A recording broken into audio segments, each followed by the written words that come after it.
Artesia, again joined for Chamber Chat with Jessica Bollema, and I promise you we're going to let you talk about the Chamber, but we're going to talk a little bit about NFL football as promised. And so you were telling me there while we were off air about living in Denver for some time, and you became a Denver Broncos fan while you were there. But tell the folks out there, because I'd never heard of this, what you were just sharing with me. So talk about how you became a Denver Bronco fan. Yeah, so, okay, I got moved to Denver in 2012. Our family did, and it was really fun. I made lots of good friends. We lived on the outskirts of town, but I reconnected with a childhood friend who, his wife, and I hit it off and became real good friends. Well, she calls me up and says, oh my gosh, there's this crush night at Broncos Stadium. Do you want to go? And I'm like, crush night? What do you mean crush night? She says, well, Orange Crush, they're orange and blue. And I'm like, okay. She says tickets are $40, and we get to tour the stadium, see all the things, and I'm like, oh my gosh, I'm so excited. This is perfect. So yes, it was, you buy your ticket. They only allow X amount of tickets. And when you go, you walk in to the mezzanine area. They give you a little goodie bag with all kinds of fun stuff. And there's like of course, there's a shop open that has all the things. There's jerseys and footballs and helmets and all those things you could buy. And then located 5 different stations around the entire stadium are rookie players that you can go get their autograph. And so I bought a little football, and I've got some autographs, and it was just really fun. Of course, you have to stand in line for like an hour and a half, and it's only a 3-hour deal. So you kind of keep tag teaming the line, and one person will stay in line, and you go and look at everything. But they had all these restaurants come in and bring cute little appetizers. You just pick one up and take it while you're going into your line. You get to tour the entire stadium. I got to see both locker rooms. Of course, the home team locker room, you could only you had to stay between the little thing that they didn't let you touch anything, of course. But the visitors locker room, they had one of the players in there. So you got to look at everything. We got to see both of at the time there was two Super Bowl trophies. You could not touch them. You could come within 1 inch, they said. So I have a picture with Going like this. 1 inch, and I'm like right there next to him. It was so cool. And then at the end of the night, they bring you down onto the field. Of course, not on the turf, but on the outskirts of the field. And they have you all go up into the stands right there at the bottom. They bring out Miles. He's the Bronco. That's his name. He's the Bronco mascot. And then they bring out another rookie player. They all draw straws, and whoever gets the short stick has to do a equipment demonstration. And I didn't know what this, I thought, oh, we're going to the locker room now. Like, what do you mean equipment demonstration? But they told us all about the equipment that they wear and how protective it is. And the helmet is made of this and that, and the pads and the jersey and all da-da-da-da. And it was really, really cool. And then they also tell you about the stadium.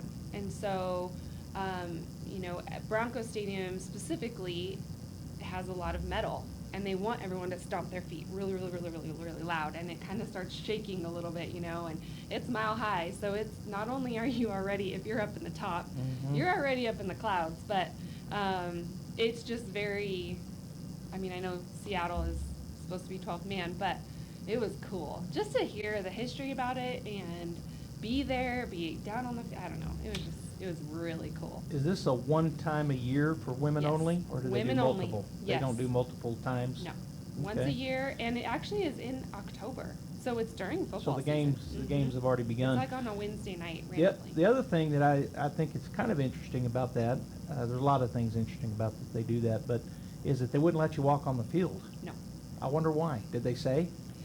No. When you got to do that? Well, did you only do it once, I guess? It's once. kind of a one-time. Yeah, I got to do it once. The rest of the time when we tried, it was sold out by the time we got Oh, so you did try to do it more than once? Well, yeah, because then there'll be different players, and I wanted to bring my football back every year after year and get, What was the number that they sold? Do you know how many tickets? No idea. I don't know. I feel like it was like 300 or 500. Oh, so pretty small. Pretty small group to walk through. Yeah. Years well, because ago, when everyone's in that mezzanine, trying to move around and trying to wait in line to get autographs and stuff, it just becomes too long. But yeah, it was fun. I got a Virgil Green, something Green Jr. He was number 25 at the time, and then I got a number 85, but I'm so bad. Neither one of them are with the Broncos anymore. But this was a few years ago when you did this. Yeah. Yes. Well, I was trying to remember. I guess it was Jerry's World years ago, not too long after they opened the new stadium in Dallas. And I am not a Dallas Cowboys fan. I'm the polar opposite of that. So You go for I anyone love to. they're playing. Yeah. Well, I have my team, and then Okay. anybody that Dallas is playing. So yeah, I'm one of those guys. But anyway, I got to tour. I was there on a business trip, and Jerry Jones was actually the speaker at our Oh. dinner. We had dinner there in his. Suite I or think. whatever. Well, it was a huge. It's on the end anyway. But we got to tour the stadium, kind of like what you're talking about. Yeah. There wasn't players involved, but yeah, they let us go out on the field. So Oh. yeah, we went out and threw the ball around, and How some of the guys I was fun. with, and kicked some field goals and things like that. So I just found it interesting. You said they didn't let you on the field. Yeah, I don't know if it's because we had like food and drink, or if it's the high heels. I don't know. Yeah, I didn't wear who knows? heels, It wasn't grass, was it, or was it natural turf? When you were there? No. Yeah, it was turf. Yeah. So, I don't know. I'm that not is quite interesting. sure, but Well- it was fun. Well, So you're a Denver Bronco fan, yes. and you didn't see the whole game last night, but you all saw parts of it. Yes. And you know what happened at the end. Yes. Feelings? Well, of course it's sad. The quote unquote traitor goes to the next. By the way, do you see him as that? Did you No. even know he got traded? I did know he got traded, but So and you're I more did than see a some of the casual fan. signs. You're Yeah. a fan.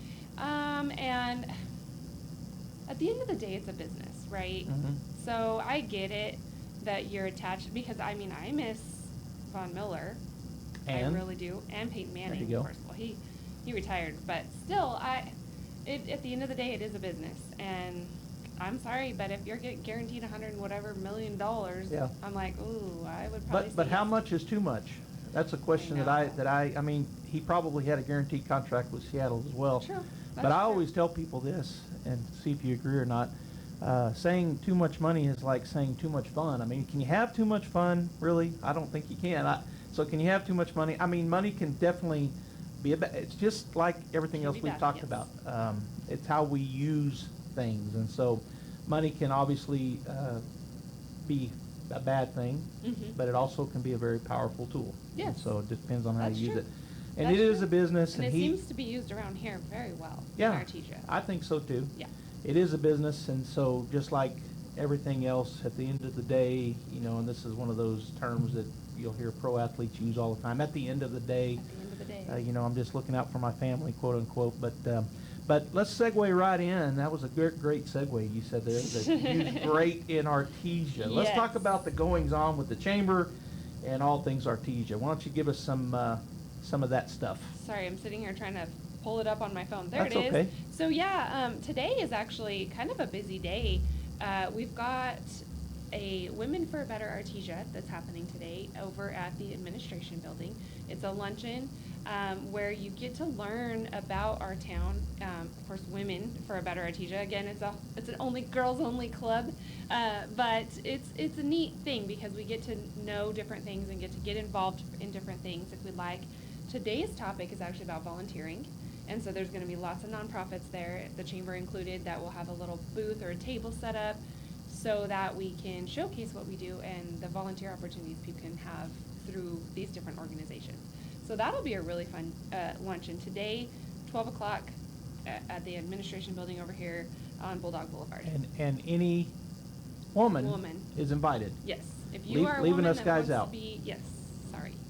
Sorry, Debbie. That's okay. But this weekend, moving forward on that, is going to be the Fall Fiesta. The Arts Council, Artesia Arts Council, and Our Lady of Grace Church is putting that on. They put that on pretty much almost every year. I feel like it's at Jamaica Park, right there behind the church. Is that Jamaica Park? No, that's Guadalupe Guadalupe Park. Yes, thank you. Guadalupe Park. It'll be Saturday and Sunday. They're going to have, of course, amazing food. Just showcasing Hispanic heritage. And so they'll have entertainment, they'll have dancing, folklore, things like that. And Crafts for kids. You said this is Friday It and Saturday, is, or 17th and 18th. Let's see. so What today's day? the 13th. So yeah, Saturday and Sunday. Oh, Saturday and Sunday. Saturday and Sunday, yes, 17th and 18th. That'll be really fun. They'll have, don't know the exact details on that, but it'll be this weekend. That's what I know. So hopefully the weather stays well for that. Yeah, I Fall don't. kickoff. I haven't seen the weather that projected far out, but boy, we've had beautiful days recently, so maybe it'll stay Yeah. that way through then. So today, women only at the Artesia The High School building. Administration Building. It's a luncheon, Lunch. and again, you guys, you ladies will be discussing things that are going on in Artesia, things you can be involved in, things like that. Volunteer opportunities. Volunteer opportunities. You said something a while ago that our money is spent well, in your opinion, here in Artesia, and I tend to agree with that as well. My wife and I have recently started using and I don't know what the whole thing is called, but walking eagle draw. Oh, yeah. And I live here. You think I'd pay more attention, but I've noticed now that parts of it, at least, are sponsored by. And it got me to thinking. Last night when we were doing our walk, I saw on one end sponsored by Navajo Refining. I think that's what the sign says. Yes. And that area down there is different. They've obviously gone in and spent some of that money you're talking about and did some things. And so, I think our city, we're blessed to live here in my opinion, we're blessed to live in Artesia. I think we're a unique community. And when I talk to people outside of I call it a bubble. Yes. That we live in for a lot of reasons. I say we're in a bubble. But when I talk about our community, I am tickled that I get to kind of brag about it, because I think we're very blessed. We've got a lot of good people that want to volunteer, that want to be part, that want to take part in everything going on. And of course, to you guys at the Chamber of Commerce, and I'm sure you've talked about this plenty before, but I'm going to give you an opportunity. And maybe people don't know, maybe they've never heard you guys talk about this, but kind of walk through what is the purpose of it. And most towns, I think all of them have chambers of commerce. Yep. I happen to think that our Chamber of Commerce maybe does better than most places. Maybe they don't. Maybe it's in the eye of the beholder. I think you guys do a wonderful job. But what is the purpose of the Chamber of Commerce? Well, yes, you are right. Our chamber is a little bit different in that most chambers, we have the whole purpose is to keep things local and help local businesses. It's a membership-based organization, so we are nonprofit, but we're the 501c6 nonprofit. So membership-based, and that's what helps us keep our lights on. People pay a membership fee. That's an annual fee. And then in return, you get us. You get our resources. You get networking opportunities, which to me, when I did live in Denver, I had a small wine shop that I worked from home, which I still do that on the side. But I joined the chamber because it really helped me get to know people in the area, network with other businesses, network with like-minded business owners and things like that. And so that's one of the big things that we do, the biggest things that we do. But then we also, of course, we put on events, which I think is a little bit different than at some other chambers. We do a lot of legislative activity. We really try to bring the causes that we have locally here with our small businesses, big or small businesses, I guess, to legislators and to Santa Fe, so that they have a voice that's heard. We try to help them with marketing. We try to help them with their small events that they have something going on. So yeah, I mean, we do a lot. It's really funny because Haley will ask us for our reports once a month. She's like, okay, I got a report to the board. Tell me everything you've been doing. And we all send all of the things that we've been doing. And she's like, oh my goodness. Every month she's like, we do a lot. I'm like, yes. So how many are we? How many people is she asking for three reports right from? now. 3 of you. Yeah, well, her and then myself and Nicole. Yep. Okay. Mm-hmm. Okay, so Yeah. For such a small chamber. for such a small chamber, but you guys do big things, as you pointed out. And going back to the volunteers, that's why we can do big things, because we do have a great volunteer base that comes and helps us knock out. I mean, we just had our Clay Crusher Fun Shoot, I guess 2 weeks ago now, and it takes a village to put that on. It takes a good 12 to 15 volunteers, and it was amazing. On top of what we're there to help do. So it was amazing to have people step up, help us out. Anything from just putting ice in coolers out on out on the courses, that takes a body to Yeah. go do, and we're stuck up at the pavilion doing registrations. So it was Yeah, awesome. so It it's was good to awesome. have volunteers is what Yes. you're saying. It And is so wonderful, yes. anybody out there that's listening and or watching us here on Good Morning Artesia, volunteer. Volunteer. You guys have stuff ranging, wide range of activities, so people that are listening and or watching, if you have things that you like, more than likely, the Chamber of Commerce is gonna have something up your alley. Yeah. And you guys are always looking for volunteers. And so Yeah. how do they do that? How do they go about Yeah. being a volunteer? Well, yeah, they can stop by. So we're located in the old train depot over here at 107 North First Street, just right behind the brewer station, which is actually a gorgeous, gorgeous building with a ton of history. Or they can give us a call, 575-746-2744. Memorizing numbers, they just come so easily to us. Our brains are Right? powerful. I know. Do you remember your very first phone number? I remember our phone number at my house. Yes. And then, I don't know if this is something or not, but my very first cell phone number, I still have today. What? Yeah. Do I? I got it in the I don't think I do. 90s. Really? Yeah. My very first personal cell phone number, I got in the 90s, and I still have it today. That's So, awesome. I don't know if it's awesome or not, but I have the same phone No, number. I think that's So yes, really I remember cool. my phone number. Right? I remember my very first home phone number, and I don't know why. Why is our brain, I guess numbers come easier. Yeah, I don't And know either. I don't anyway. know what we do. But before I let you go, Yes. I'm going to let you make the decision as the head football coach for the Denver Broncos.